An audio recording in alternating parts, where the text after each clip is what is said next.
Week-end football, samedi 100% football. Madame, messieurs, bonsoir. Bienvenue dans Samedi Sport. Ce soir, nous allons parler de la Ligue nationale de football, le championnat national qui avait débuté il y a plus de 2 semaines.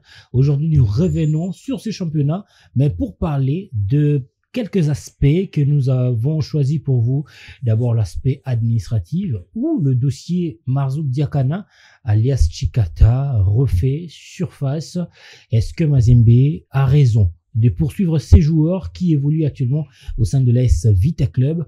On va parler en tout cas de ces dossiers tout au long de notre émission. Nous allons aussi parler de l'aspect commercial de ces championnats puisque le club en réclamait la rémunération qu'ils ont droit, bien sûr, en ce qui concerne le droit de production télévision au niveau de ces championnats, raison même pour laquelle la Ligue nationale de football a interdit à la maison de production qui s'occupe régulièrement de la production de ces championnats en termes télévisuels de pouvoir stopper avec les diffusions de rencontres en direct. Mais est-ce qu'il y aura une solution par rapport à cela? Nous allons en débattre tout au long de notre émission et aussi une page noire, le décès de l'entraîneur de la formation de Amani, Monsieur Chico, qui nous a quittés samedi dernier après avoir été abattu par les bandits, bien sûr. On va en parler, on va aussi survoler en ce qui concerne sa carrière. Et pour en parler, 2 invités ce soir.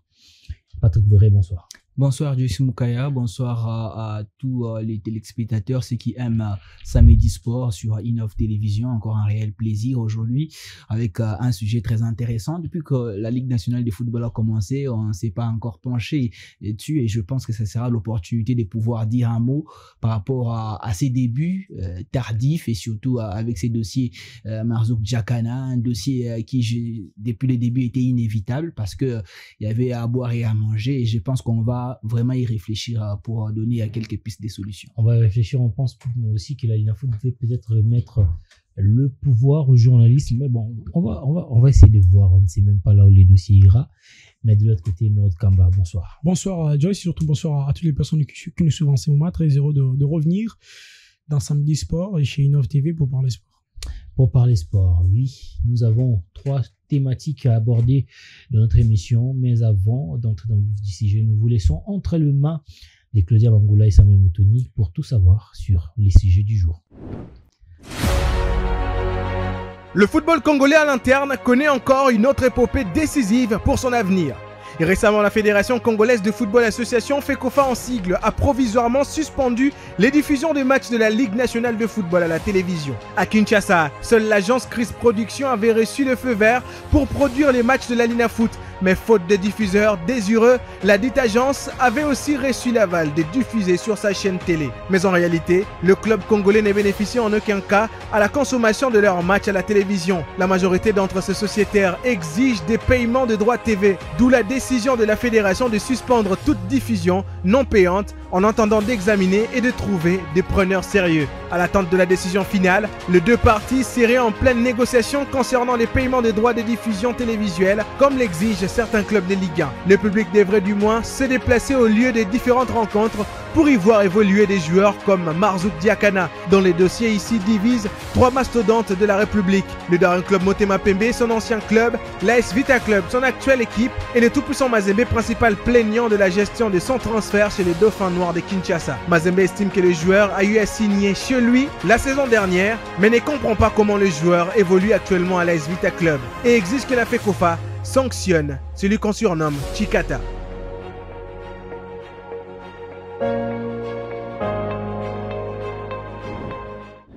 Nous sommes de retour sur ces plateaux. Nous allons entrer dans le vif de notre sujet. D'abord parler du dossier qui oppose Mazembe à la formation de l'AS Vita Club, ou mieux au joueur Marzouk Diakana, ancien sociétaire du Daring Club Motema Pembe. Ces joueurs qui étaient avait un sous-contrat, si on peut le dire comme ça, je ne sais pas s'il était mineur, avec Daring. On avait reçu, c'était avec vous aussi, l'un des membres de communication de Daring qui nous avait d'ailleurs qui nous a rassuré que les joueurs allaient évoluer Non, pas divin. Comment il s'appelle encore? Mbayo, Abed Mboyo. Qui nous avait rassuré que le joueur allait évoluer chez pas le Daring. seul, il y avait d'ailleurs aussi Mungombazito, il y avait Arsène Gomez Luembet qui aujourd'hui ne sont plus avec des simples. Il nous a rassuré pour dire que le joueur avait déjà signé pour 7 saisons, pour 7 ans, avec la formation des simples. Les bruits qui vous parviennent. Ça fait partie Non, du bruit. c'était pas des bruits qui nous sont ça parvenus. fait partie du bruit. C'est un représentant du club. Même qui lui ne était... sait pas Et que en c'était des bruits. En plus, on a vu aussi des photos de joueurs en train Il de nous a- signer le contrat. il Il nous a montré, rassuré avec des images Même lui, pour ça- dire que Mais tout bon. ce qui se passe en coulisses, on ne peut pas vous le dire, malgré qu'on était sceptiques sur les plateaux. Je me souviens encore de la manière dont Patrick lui a attaqué ces jours-là. Mais bon, c'est une émission passée. On va parler d'abord de ces sujets. Marzouk Diakana qui a en réalité un contrat de 15 ans avec 3 formations. Ça fait rire, hein. 5 ans avec Vita Club, 5 ans avec Daring, 5 ans avec Mazembe, ça fait 15 ans. On ne sait pas. C'est quoi le problème, Patrick? Bon, on va essayer de dire un mot parce que c'est un fait très décourageant de voir que le championnat congolais continue de fonctionner avec l'amateurisme parce que au 21e siècle, on ne peut pas assister à un championnat qui s'est dit première division. On ne peut pas assister à des choses comme ça des choses qui sont qui se passent sous la bénédiction de la fédération. Je vais y arriver pour commencer par dire que selon ce que le joueur et son équipe ont révélé à la place publique, qu'il y avait des pré-contrats. Ce n'étaient pas des contrats signés par Marzouk Diakana parce qu'à l'époque, les championnats étaient encore en train de se dérouler. On n'était pas encore dans la période des mercato, au moment où on avait vu Marzouk Diakana signer avec Mazembe. On n'avait pas vu. On a vu les images.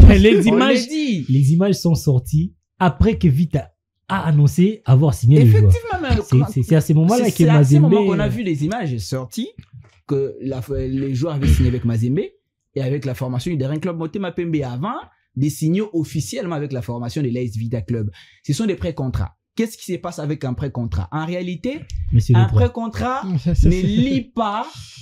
ne lie pas définitivement un joueur. C'est en réalité un contrat pro forma. Voilà, pro forma, un entendement qui envoie, s'il vous plaît, qui envoie à la conclusion d'un contrat définitif. Mais cela ne renvoie pas obligatoirement à un contrat définitif. Voilà, ça ne renvoie pas à un contrat définitif. Mais qu'est-ce qui se passe? C'est qu'un pré-contrat a des obligations qui ne délient pas non plus ce qu'il signe. Ce n'est pas un contrat définitif. Exact. Ça ne lie pas définitivement les joueurs, mais ça a des obligations. Lorsque le joueur ou l'une des parties, ne respecte pas son engagement, il peut y avoir des répercussions. Au niveau seulement du pré-contrat. Au niveau seulement du pré-contrat. Et quand est-ce que le pré-contrat n'a plus d'effet?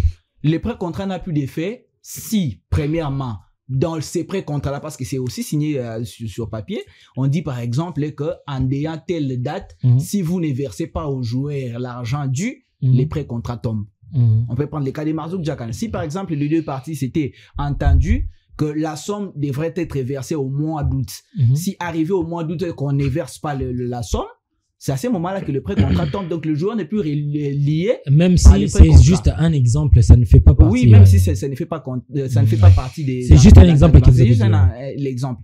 Et dans ces cas-là, le joueur est délié. Le joueur n'a plus de quoi répondre par rapport à la formation qu'il a sollicité.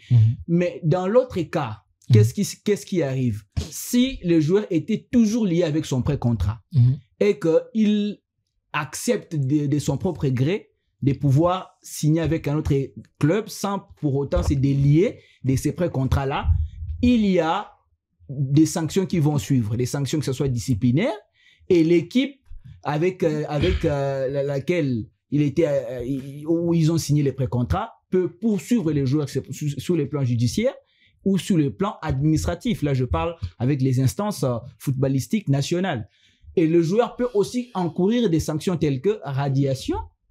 Le joueur peut être sanctionné pendant une période, 12 mois, on l'a vu. D'ailleurs, les joueurs sanctionnés pour 12 mois, 6 mois, pour ne plus jouer avec tel ou tel club dans tel ou tel autre championnat.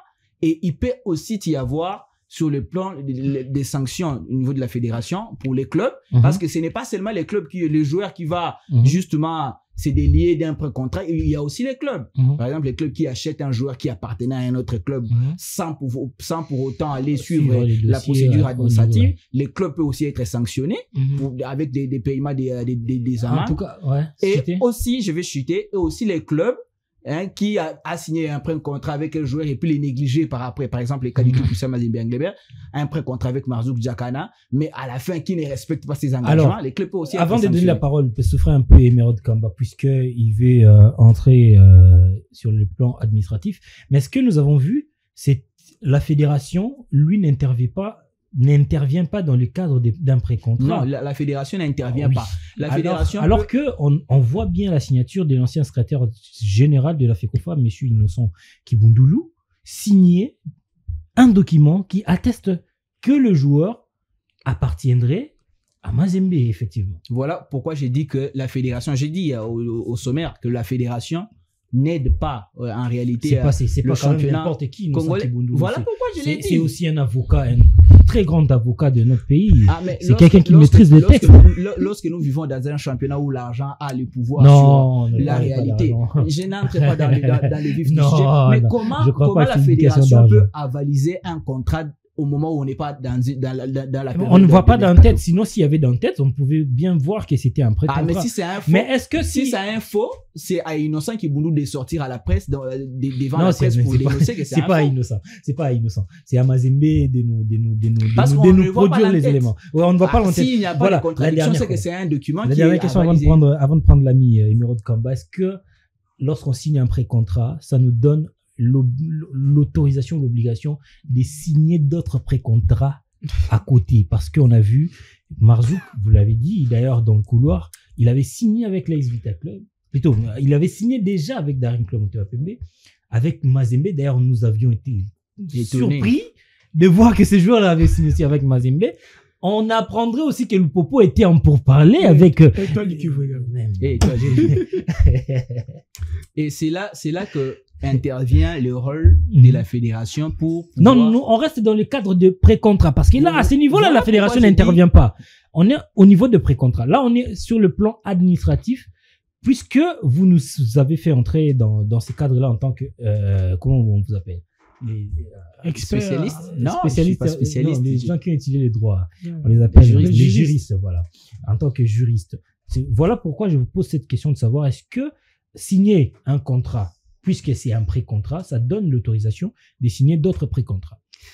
Sur ce point-là, les textes, je vous l'ai dit, à un certain moment, on doit respecter d'abord les pré-contrats. Lorsque vous êtes lié sur un pré-contrat avec un club, les deux parties ont l'obligation de pouvoir respecter les deals, donc la partie joueur et la partie club. Mais curieusement, on a vu que le dossier Marzouk Djakana a tourné, parce que moi d'ailleurs, j'ai traité ces sujets de l'escroquerie de la part de l'équipe du joueur et du joueur. Parce que comment on peut aller signer des pré-contrats et les combles, c'est qu'avec tous ces pré-contrats, ils ont perçu des Est-ce que c'était des pré-contrats? C'était des pré-contrats parce qu'on était dans une période... On va chercher à voir Abed Moyo. On n'était pas dans la période du mercato. S'il vous plaît, je termine pas. On n'était pas dans la période du mercato.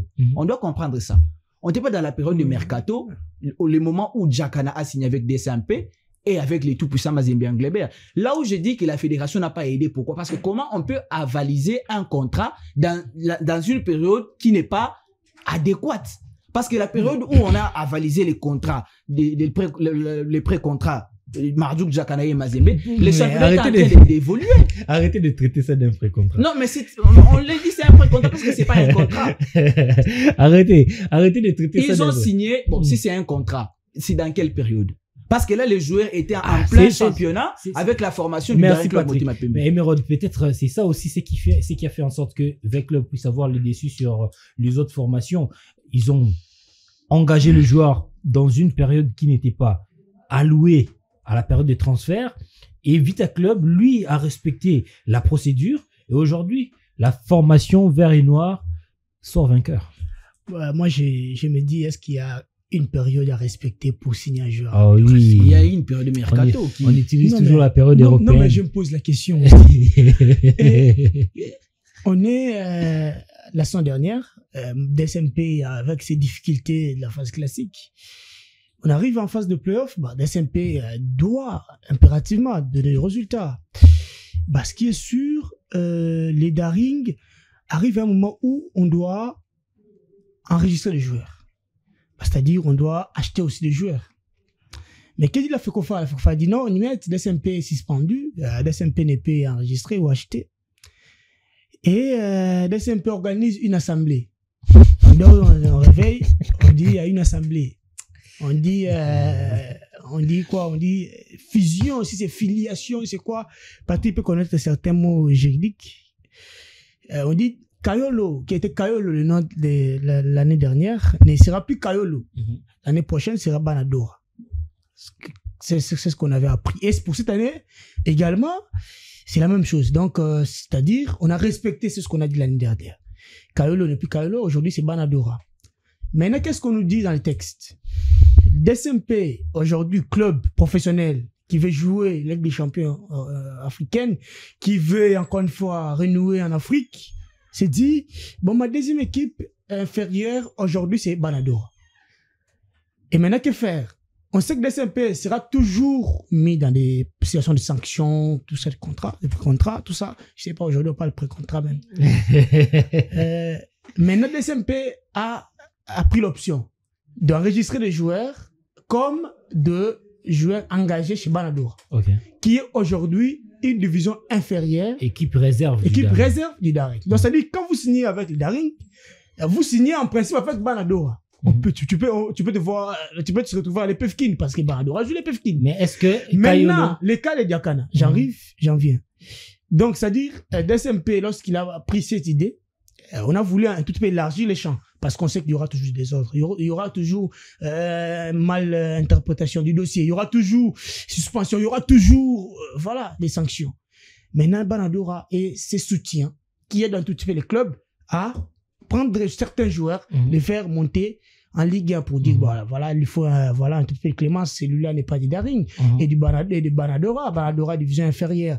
Un tout petit peu aussi un peu de dossier similaire avec ce qu'a fait le Real Madrid. Je prends l'exemple du haut, c'est qu'on signe Mastantuono par exemple, les joueurs du Real comme pas joueurs affiliés du Real Madrid.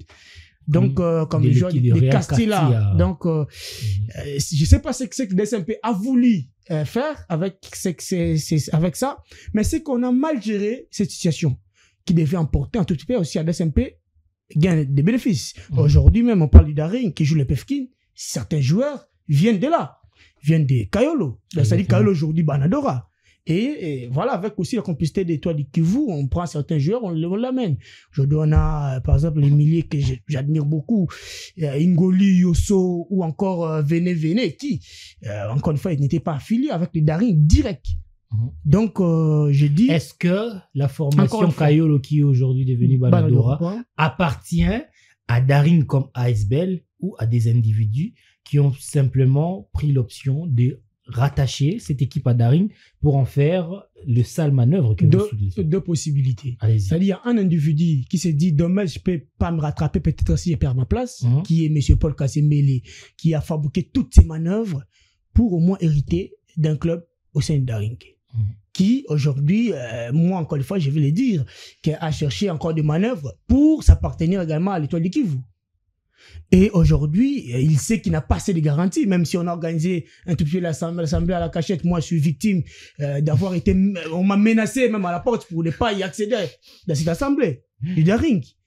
Donc, aujourd'hui, les DSMP se retrouvent dans une situation très chaotique et qu'on n'arrive même pas à gérer les terrains. Je vais parler ici, les terrains jouent un rôle très important dans une équipe, mais l'extra-terrain aussi, ce qu'on voit chez Daring, ça peut avoir des répercussions encore une fois énorme au sein du club.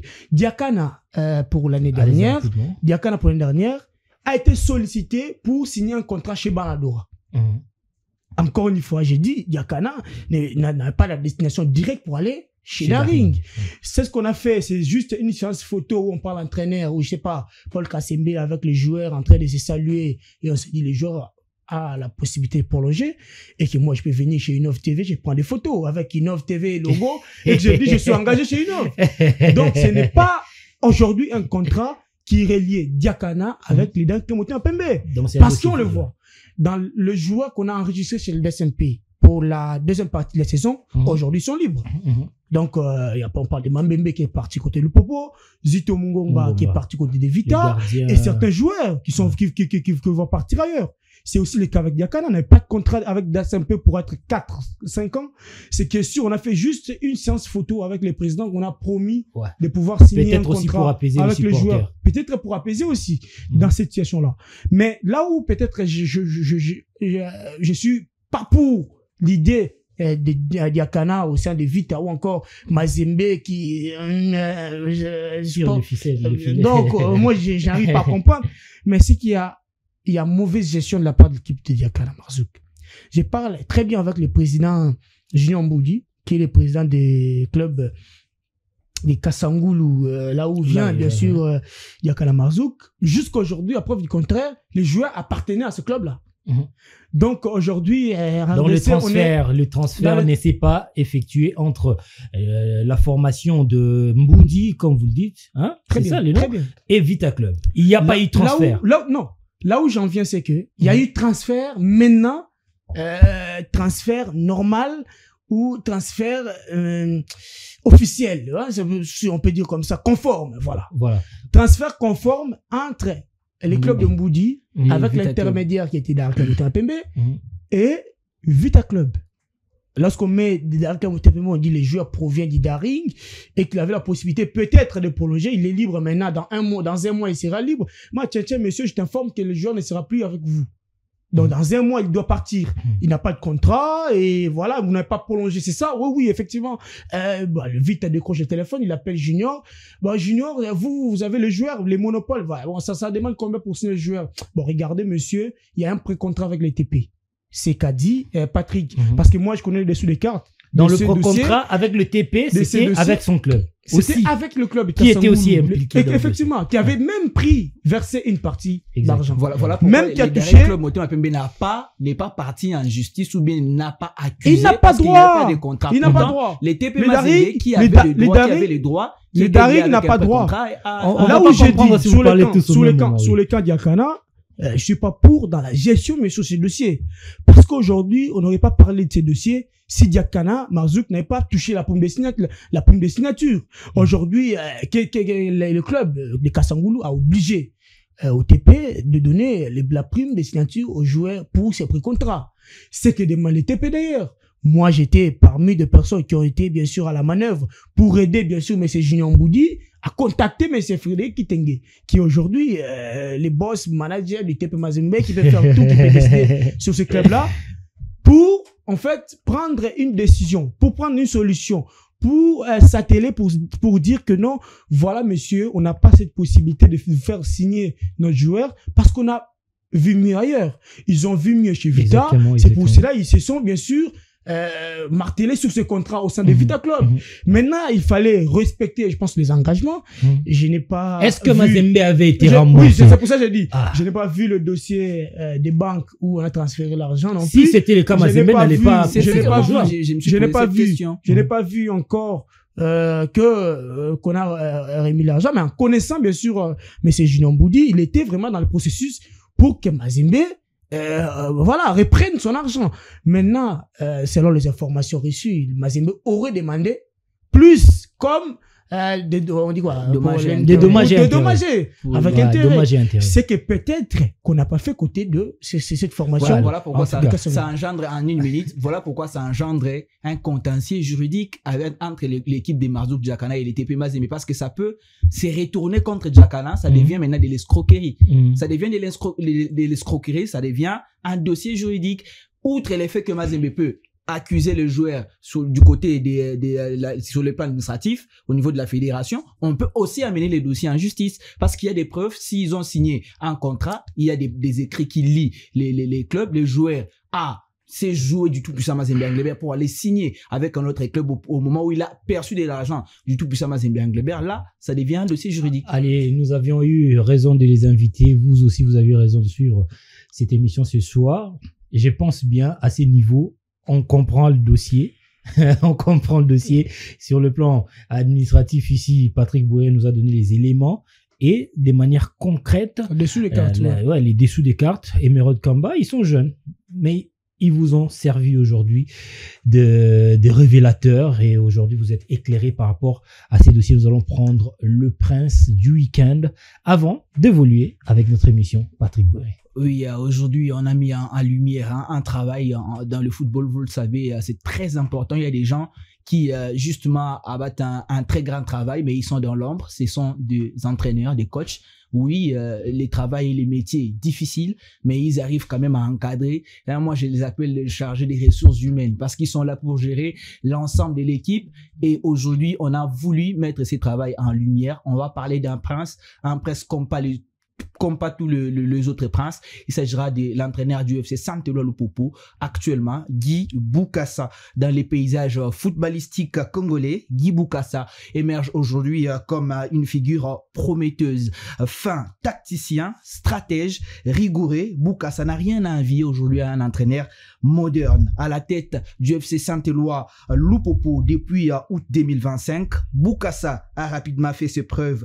Sa mission, mener le club de Lubumbashi à la conquête du championnat national des Ligue 1 et briller en Ligue des Champions de la CAF. Déjà dès son arrivée, il a cherché à poser le premier pas et à laisser les empreintes. Oui, effectivement, Guy Bukasa a insufflé une dynamique nouvelle, aboutissant à une qualification historique en phase des groupes de la Ligue des Champions de la CAF, avec une empathie qui lui permet de comprendre les besoins de ses joueurs et une communication claire. Il a su créer un environnement propice à la performance. Son adaptabilité sur les terrains et sa vision stratégique ont été essentielles pour naviguer à travers les défis. Il est jeune, mais il a déjà un parcours impressionnant. Un parcours impressionnant. On parle d'abord en Ligue des Champions de la CAF. Il arrive dans une formation du FC Saint-Éloi Lupopo et il a enregistré au total dans 4 matchs, 2 victoires, un match nul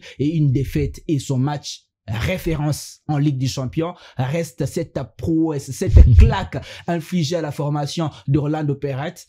D'aucuns l'imaginaient, le FC Saint-Éloi Lupopo s'imposait 3-0 à Lubumbashi et il est devenu intraitable. Lupopo ne perd plus jamais à Lubumbashi, on dirait au niveau de la Ligue des Champions. Et grâce à son coaching payant, Lupopo a su renverser son éternel rival à la surprise du monde entier. Écoutez, quelle beauté, quelle joie pour un supporter de Lupopo d'être devant une victoire, devant l'éternel rival, les tout-puissants Mazembe Englebert de Lubumbashi. C'était attendu et parmi les 2 premiers matchs de Guy Bukasa en Lina Foot, il fallait assister à ces derbys louchois devant les tout-puissants Mazembe Englebert. Mené au score par les Corbeaux en jeu avec ses buts de Lise Niembo, il a fallu un coaching payant de l'homme de la situation du moment du côté de la formation de Lupopo, Guy Bukasa, pour venir retourner la situation, une remontada de la formation de Lupopo pour s'imposer 2-1 au finish pour le bonheur et pour la beauté de ces clubs de Lubumbashi qui est en train de rayonner. Et je vous l'ai dit, en Ligue nationale de football, il a joué déjà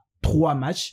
Et il a remporté tous ces 3 matchs, 3 victoires pour Guy Bukasa. Il ne s'est pas limité là. Avant de Lupopo, il a eu quand même à amener l'équipe nationale de la RDC à la Coupe d'Afrique des Nations de moins de 20 ans. Et c'est 12 ans après la première participation. Et on a raté des prêts la qualification à la Coupe du Monde des moins de 20 ans avec Guy Bukasa qui a terminé quart des finalistes avec les Léopards U20. Et il a joué au total 4 matchs pour une victoire, un match nul et 2 défaites. C'est quand même immense parce que il s'est révélé au grand public avec les footballs de jeunes, avec les U17 et avec les U20. C'est là qu'il a vraiment forgé justement son talent et aujourd'hui il a la licence ACAF grâce notamment à ses performances avec l'équipe nationale. Guy Bukasa, actuel entraîneur de la formation de Saint-Éloi Lupopo, qui est en train de s'imposer comme l'un des meilleurs entraîneur de la saison en République démocratique du Congo. On va signaler que la République démocratique du Congo avait 4 représentants aux interclubs de la CAF et la République démocratique du Congo avait aligné 4 entraîneurs nationaux. Il s'agissait de Papi Mpoyi côté des Aigles du Congo, Daoula Lupembe côté AS Simba de Kolwezi, Papi Kimoto côté Maniema Union et Guy Boukassa bien sûr côté Saint-Éloi le Popo. Il a ému tout le monde. Il est en train de faire un parcours que d'aucuns imaginaient. Bah, il arrive dans un club aussi qui a été déjà battu depuis l'année dernière, avec des joueurs qui avaient pris conscience. La victoire face au TP n'est pas seulement aujourd'hui, parce que l'année dernière, le Popo l'a fait également. Mais c'est cet élément un tout petit peu qui manque à cette formation qui devait un tout petit peu se confirmer entre ces vieux qui on a fait venir Issa Mapeko, Amale Moukoko, que sais-je encore, avec les jeunes. Moukoko est déjà vieux. avec bien sûr il a de l'expérience, en tout cas il a déjà pris de l'âge, mais je pense aussi avec ces jeunes aussi qui ont été pris pour cette formation de Lupopo. Toutes les saisons, je pense que Lupopo a toujours les bons joueurs dans des postes. Mais ce qui est sûr, n'a pas un tout petit peu ce groupe qui peut avoir, bien sûr, de l'impact. Et lui, je pense qu'il a imposé son impact. Il est venu avec sa philosophie. Il a un tout petit peu réuni. Déjà, moi, j'ai dit encore une fois, il a les discours. Je me rappelle que pour moi, Guy Boukassa, la complète référence pour lui, c'est les tournois Unifac. Fait à Brazzaville, il part bien sûr à demi-teinte avec 19 joueurs déjà au départ. Et il sera bien sûr contraint de faire seulement avec 11 joueurs, et dont un Edumbu qui va encore une fois perdre bien sûr cette compétition pour une blessure. Donc c'est-à-dire Guy Boukassa s'est révélé ce côté-là aussi. Je me rappelle qu'il est les seuls que je voyais encore une fois très motivés, sans, avec les moyens, présents aux entraînements de Léopard, à courir en Pova, avec des climats, avec toutes ces conditions que moi j'ai vues au sein de Guy Boukassa. Je pense qu'il mérite, c'est ce qu'on voit aujourd'hui, il mérite d'être aujourd'hui le prince dans cette émission. Merci. Un élément très important, 30 minutes, il arrive dans... En 30 minutes. En 30 secondes, pardon. Il arrive dans un club avec des supporters trop exigeants, mais il a quand même su... non, mais il est habitué avec Dauphin Noir. Ça l'impose un tout petit peu aussi. Avec le club de Rwanda Rayon Sport. C'est quelqu'un qui est expérimenté, mais qu'on n'a pas trop vu dans le microcosme du football, et surtout à Lubumbashi, là où il y a beaucoup trop la pression. Guy Boukassa, le prince de notre week-end, c'est de lui qui s'est agi. On va passer à notre deuxième sous-point, parlant toujours de la Ligue nationale de football. On va entrer dans le côté, on va prendre le côté commercial. Messieurs, souffrez d'être un peu bref parce qu'il ne nous reste pas assez de temps. Les clubs ont réclamé en fait la rémunération en ce qui concerne le droit télé, ce qui est logique, normal. Aujourd'hui, en Tanzanie, le club vit de droit télé. En Afrique du Sud, au Botswana, en Égypte, en Angola aussi, même au Maroc.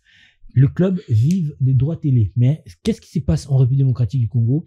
Il y a un monsieur qui a pris le droit de produire le match, mais qui s'est il s'est donné automatiquement le droit de diffuser le match sur sa chaîne de télévision parce qu'il en a un. Après, la Lina Foot aussi diffuse les images les images produites sur YouTube gratuitement. Ce qui donne l'occasion à des pages, à d'autres chaînes YouTube, de rediffuser, ou soit de faire le relais directement du championnat. Et après, à la fin, le club ne se retrouve pas. Entre-temps, les clubs n'ont pas le droit de filmer les matchs. Ils n'ont pas le droit de garder les archives de leurs matchs. Ils n'ont pas le droit sur les images, en ce qui concerne l'image des spectacles qu'ils produisent. Aujourd'hui, le club se sont décidés de réclamer le droit sur l'image, sur les spectacles dont ils sont producteurs. Est-ce qu'ils ont raison ou ils ont tort? Ils ont raison. Ils ont raison. Ce sont eux, justement, les producteurs du spectacle au niveau, justement, des stades en République démocratique du Congo. Si Christ Production a l'opportunité de pouvoir diffuser toutes ces rencontres, c'est parce que le club, ils mettent des moyens. Exactement. Et ils ont aujourd'hui le droit de pouvoir bénéficier quelque chose par rapport au spectacle qu'ils produisent. Mais je suis en train de me poser des questions au 21e siècle. Je prends toujours parce qu'on est au 21e siècle. Pourquoi est-ce qu'on n'arrive pas à faire une étude comparative, à copier ce que les autres font. Parce qu'aujourd'hui, c'est que le club gagne par rapport aux droits télé. Si vous êtes diffuseur, ça signifie quoi? Peut-être pour ceux qui sont à la maison, pour nos papas et nos mamans qui nous regardent, qui ne comprennent pas ce qu'on appelle les droits télé. C'est que les diffuseurs officiels, par exemple chez nous, Chris Production, doit verser une somme au niveau de la Ligue nationale de football, et la Ligue nationale de football va dispatcher cette somme, va partager cette somme avec les producteurs de spectacles qui sont les clubs. Et les clubs vont payer leurs joueurs avec. Comme ça s'est fait aujourd'hui en Angleterre, derrière les championnats qui regorgent le plus grand droit télé au monde, avec des clubs qui en bénéficient, les championnats anglais. Si aujourd'hui, je ne vais pas citer les noms d'autres chaînes, on est sur Innov Télévision. Si Innov Télévision se décide d'acheter les droits télé de la Ligue nationale de football, Innov TV va payer à la Ligue nationale de football une somme, on prend par exemple 100 ou 200 000 $, et c'est avec cet argent que la Linafoot va donner aux producteurs des spectacles. Donc, la Linafoot aura bien sûr une pourcentage, voilà, mais aussi le club. Les clubs et la Ligue nationale de football, donc le championnat et les clubs.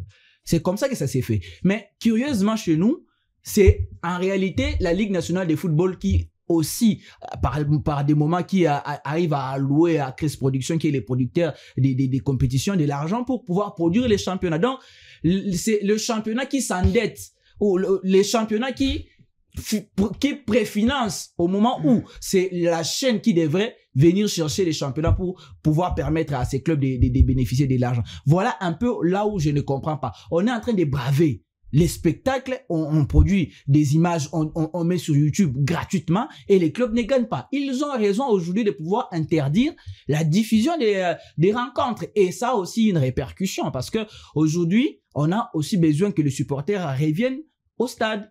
Et l'effet d'interdire, de braver des images de ces championnats de cette façon sur YouTube, parce que aujourd'hui je peux être au travail, j'entre sur YouTube et je regarde les championnats nationaux, mais si on avait interdit depuis longtemps, ça allait pousser les gens dans des bureaux par exemple à laisser ce qu'ils faisaient pour aller suivre les championnats au stade et permettre au moins à ces clubs, parce que si au niveau du droit télé, ils n'arrivent pas à bénéficier, mais lorsque quelqu'un paye son billet et entre au stade, c'est aussi d'une autre manière de contribuer à ce que le club gagne de l'argent. En Zambie, en tout cas, je crois au mois de juin ou juillet, l'équivalent des téléconsultes en Zambie a prolongé au fait le contrat pour le droit télé, qui ramène en tout cas à environ 5 millions de dollars au championnat. 5 millions par saison de dollars par saison au championnat pour le droit télé en Zambie, pour avoir le droit de produire et de diffuser les championnats. Ça a mis des chaînes comme Movie TV, l'une de grandes chaînes de télévision zambiennes, en difficulté parce qu'ils se sont vus retirer la licence, et ils étaient en train de négocier avec New World Television et aussi Star Time afin de placer ces championnats au niveau. Vous voyez comment les gens réfléchissent. Ils veulent placer les championnats sur orbite pour permettre à ce que leur championnat soit visible dans les meilleures conditions. Mais ici, est-ce que c'est un problème des dirigeants de la Linafoot, ou, disons, la communication de la Linafoot est juste figurante? C'est un problème d'intérêt. C'est un problème d'intérêt. Pourquoi? Parce qu'aujourd'hui, on parle de droit télé. Il faut revenir 3-4 ans par le passé. Est-ce qu'il y avait ces droits télé aussi? Peut-être les clubs se retrouvent comme les Kinois disent tout Kindé. Pourquoi? Parce que voilà, on interdit à une quelconque équipe de ne pas prendre les images, et que voilà, c'est l'équipe là prend l'initiative de revendiquer. Certaines vont prendre les pas parce que ce club là aussi, ils savent qu'ils ne produisent pas assez de spectacles. Ces clubs là, ils savent, ils connaissent qu'aujourd'hui ils n'ont pas assez de bons joueurs. Et voilà, ils peuvent avoir des équipes. Mais aujourd'hui, des spectacles qu'on avait vers les années 2014, 2012, 2010, aujourd'hui, on ne voit pas. Il n'y a pas assez d'argent. Maintenant, les joueurs, les intérêts sont partagés. Les intérêts sont partagés. Aujourd'hui, pour le club qui se disent, bon, voilà, nous, on a 10 joueurs, on veut faire la promotion. Voilà, nous, ça nous fait rien de voir notre match être diffusé dans telle chaîne, sans prendre un moindre rond. parce que ça nous aide aussi. Certains qui vont voir les joueurs, les managers, celui-là, je le veux. Même s'il n'a pas payé les droits, bah voilà, et ça aide les clubs à acheter à prendre ou à vendre des joueurs partout. Maintenant, l'RDC, ce qui est sûr, on s'habitue illégalement. On s'habitue dans de mauvaises manières. Ça, ce sont des mauvaises manières à éviter. Ce qui est sûr, les clubs qui sont aujourd'hui des spectacles, peu importe ce qu'ils doivent produire, devaient bénéficier de l'argent. Maintenant, dans l'intérêt, comme j'avais dit, côté de club, est-ce que le public s'intéresse également au club-là? Est-ce que l'organisateur qui aujourd'hui se permet, encore une fois, de se dire, voilà, vous ne filmez pas les matchs, vous ne prenez pas les images, nous, on a nos propres caméras qui vont prendre les images et les clubs là doivent venir négocier les images. C'est aussi... Alors qu'ils sont producteurs du spectacle. Ils payent le droit pour jouer ces championnats. Donc, c'est-à-dire... Ils payent le droit... Tu payes le droit pour voir ta propre image, toi, là. Non, c'est comme... Non, j'explique. Non, attendez, j'explique. Annette, comme nos amis sont venus passer leur émission ici, avant Batala on a TV, moi je leur exige de l'argent. C'est incompréhensible.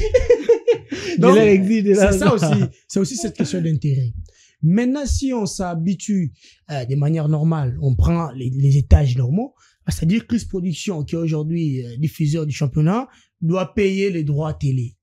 Maintenant, moi je me rappelle pas les jours où j'ai vu une publicité. Parce que les clubs achètent des droits télé pour que, en retour, ils prennent des annonceurs.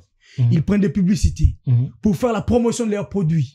Même dans le panneau publicitaire, il y a certains qui négocient même. Exactement. Et aujourd'hui, la diffusion, c'est d'ailleurs les trois quarts de l'économie du football aujourd'hui. Donc, c'est-à-dire, la diffusion aujourd'hui, les droits télé, c'est la deuxième, encore une fois, l'économie du football. On était avec vous en Tanzanie. Nous étions récemment avec vous en Tanzanie. Vous avez vu la taille de Azam Télévision comme diffuseur.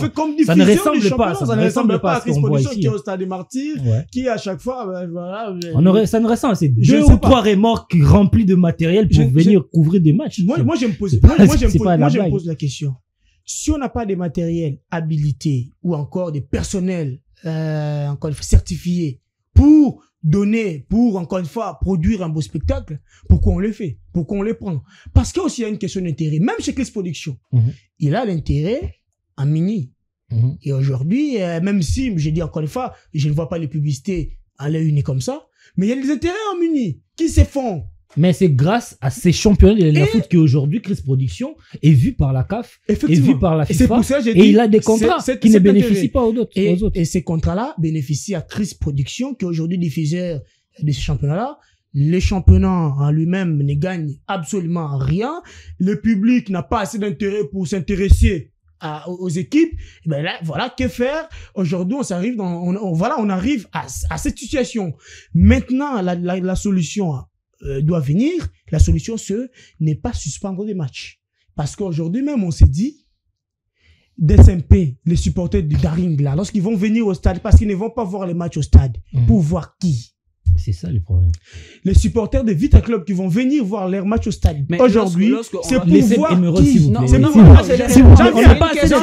On n'a pas assez de temps. Cette question, pour encore une fois trouver une solution, ça doit commencer par le club. Les clubs doivent s'y regarder, se dire clairement que nous-mêmes, nous, on ne produit pas des spectacles et qu'on doit arranger. L'année prochaine, to bongisa, to se mettre au moins d'accord, to za mona belema oyo, ce qui public à IEP. Maintenant,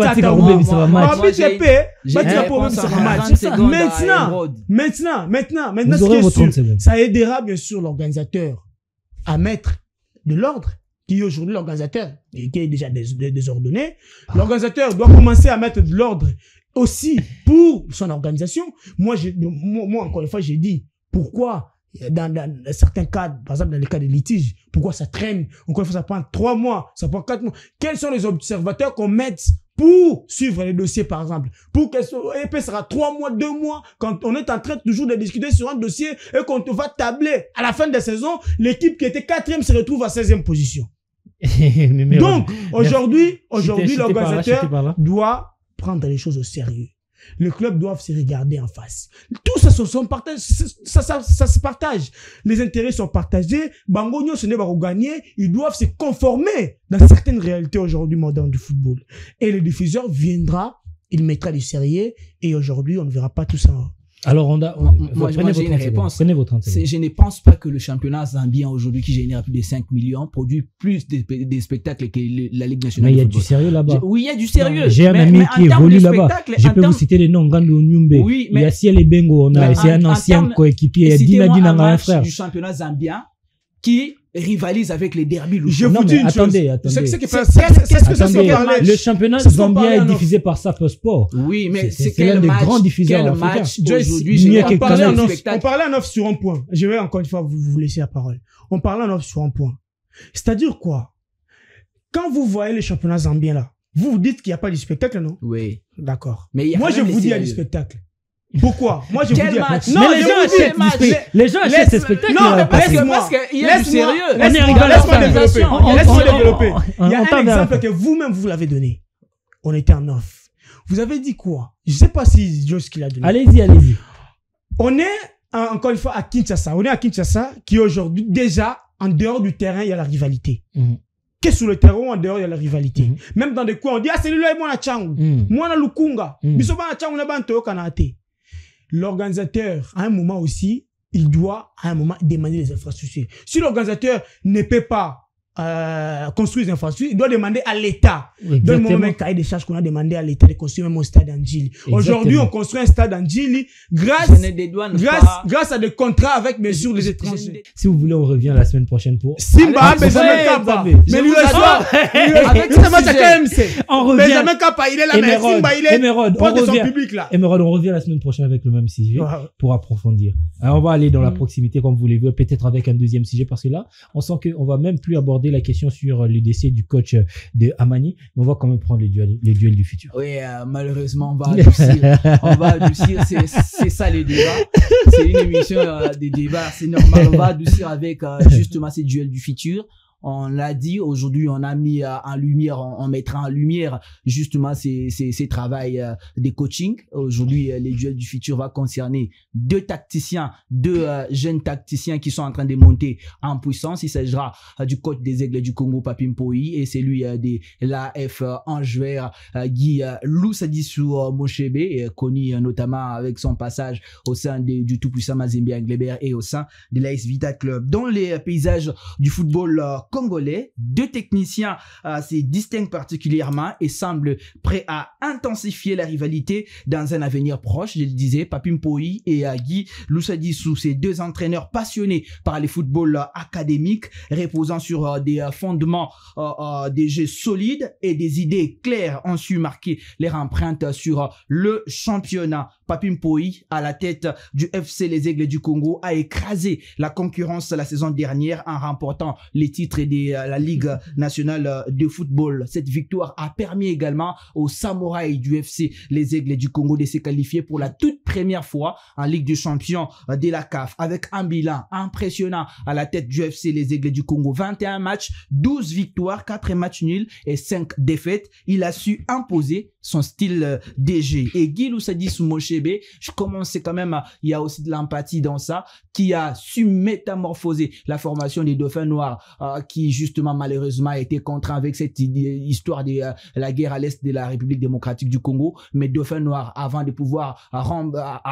quitter le championnat de la saison dernière, a mis en mal tous les grands du championnat avec club des Sampé, les Aigles du Congo avaient du mal à s'imposer devant la formation des Dauphins Noirs. Après ces contextes de guerre, il va aller encore une fois de plus poursuivre avec la formation du CS Manika, et c'est là qu'il va réussir à remonter la formation des Manika en première division en terminant champion de ces centres et zones sud.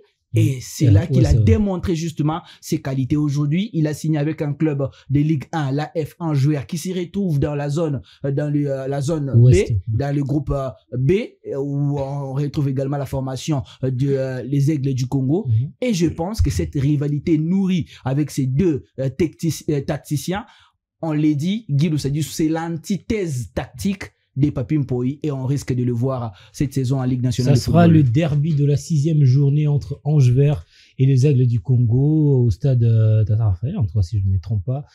Les Aigles du Congo, Ange Vert, Papi Mpoyi contre Guy Loussadissou, Vidé Chimara contre Innocent Kivundoulou.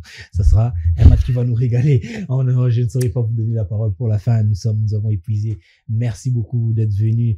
Merci. On revient la semaine prochaine. On va parler de ces sujets en profondeur. Comme ça, je vais vous laisser crier si vous souhaitez. Amenez-nous les arguments. Merci à vous, fidèles téléspectateurs, de nous avoir suivis. Merci aussi à l'image de la chaîne Innov Télévision, lui qui nous donne tous ses moyens pour mettre notre intelligence et aussi la créativité à la disposition du grand public. On ne cite pas son nom, mais il est là parmi nous. On vous dit au revoir. On se retrouve la semaine prochaine avec le même plaisir pour un tout nouveau numéro. D'ici là, portez-vous bien. Ciao.